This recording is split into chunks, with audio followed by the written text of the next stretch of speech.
Hello everyone, welcome to LICD lecture 7A. Today's topic is ideal differentiator circuit using op-amp. So let us check the idea. So you have a circuit which will differentiate the input and present at the output. So the output expression may be V out is equal to A times dV in by dt. So basically A might be the gain, and if A is a constant, so basically we can remove that, so a proportionality sign will come. So V out will be proportional to dV in by dt. So this is what we want to achieve from a differentiator circuit. So let us check the ideal differentiator circuit for using op-amp. So here we have V in, V out, we have a capacitor C1 and a resistor R1 in the feedback part. Okay, so let us analyze the circuit further. So let us assume that the voltage across the capacitor is VC1. The current flowing through the capacitor is I1. The nodes over here are marked as V plus and V minus. I minus is also marked, which is the current flowing into the op-amp terminals. So we already know from the ideal op-amp analysis that V plus, we know the concept of virtual ground, so we can apply it over here. So we can see clearly V plus, the non-inverting terminal is connected to a real ground, so V plus is equal to 0, and by virtual ground concept V minus will be approximately equal to V plus. Hence we can write V minus approximately equal to V plus is approximately equal to 0 volts.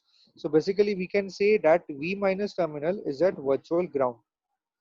Second is the input impedance of the op-amp. As we know, it's tremendously high. Even for a practical op-amp, it's around 741. For 741, it's around 2 mega ohms. So hence the current which is flowing into the op-amp terminals over here is extremely small. Hence we have approximated it to be 0. So if the current flowing into the op-amp terminal is 0, we can say that the current I1 which flows through the capacitor C1 is the same current which flows through the resistor R1. Hence the terminology is named as I1 flows through C1, as well as the same current flows through resistor R1. Okay, so now let us start analyzing the circuit. So we can write, so let me take the color as black. So we can write, since I minus is approximately equal to 0, current I1, let me write, current I1 flows through capacitor C1 and resistor R1. So the same current flows through the capacitor C1 and the same current flows through the resistor R1. So that's quite a bit of observation. Also, in the next step we can write, so let us go back to the circuit. So can we write VC1, that is the voltage across the capacitor C1, as equal to V in minus V minus. Okay, so we will write that next. VC1, which is the voltage across the capacitor, is given by V in minus V minus. And what do we know about V minus? V minus is approximately equal to 0. So this is equal to V in. So now we can say that what does the statement indicate? That statement indicates that, so we can take a color and write here. So VC1 is approximately equal to V in. What does this mean? This means that entire input voltage V in drop, drops across the capacitor.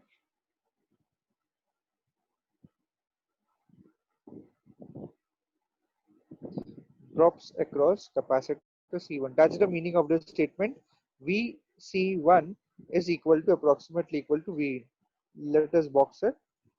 Okay, so good. So we'll go to the next step now. So that was step number 4. So step number 5, we can write it as, so from the circuit, We can also say that V minus the current I1 which is flowing through the resistor, we can write it as current I1 is equal to V minus V out upon R1. I repeat, current I1 we can write it as V minus V out upon R1. So let us do that.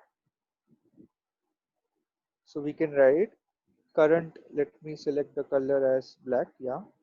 Current I1 we can write it as V minus V out upon R1, and V minus we know it is 0 volts, so we can write the same thing as minus V out upon R1.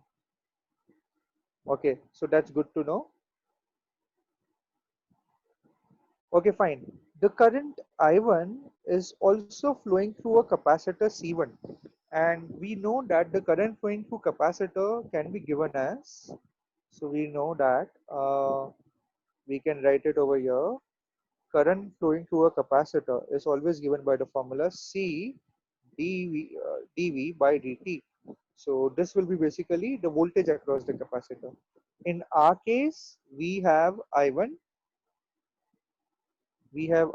and the voltage across the capacitor is dVc1.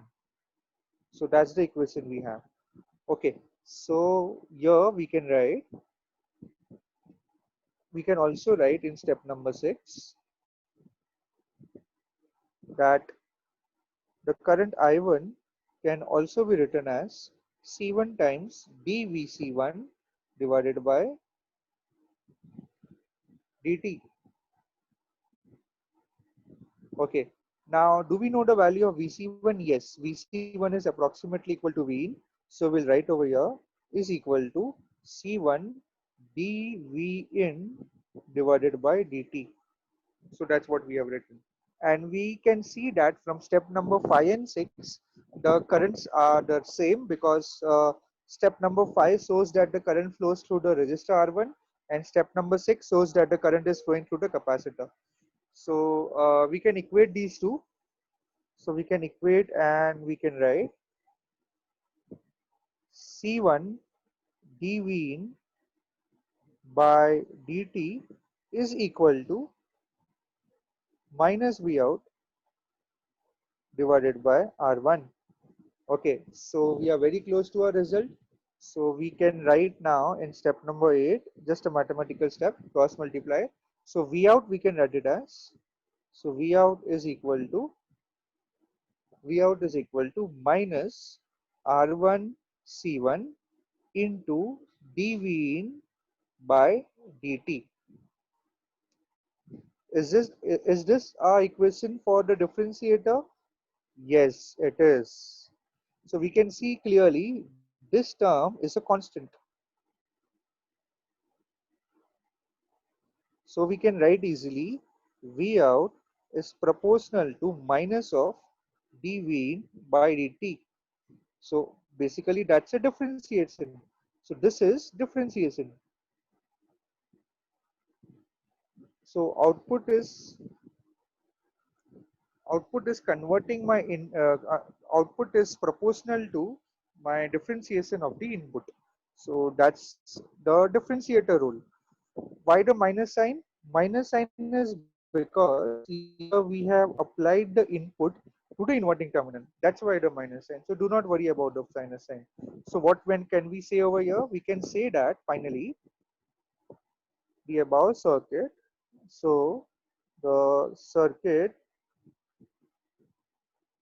works as as an differentiator.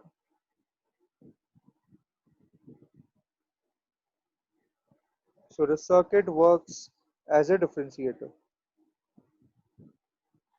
So I think that's what we have achieved our objective. We have started with a circuit which we called it at the ideal differentiator, and our goal was to get V out proportional to dV in by dt. And we have analyzed the circuitry, and at the end we have got a result. V out is equal to minus R1 C1, which is a constant and dependent upon the external resistors, uh, into dV in by dt, and that's how the circuit will work as a differentiator. So we have achieved our objective for today's lecture. Next time we'll see another topic using OPAM as the main device. So until then, have a good day and thank you.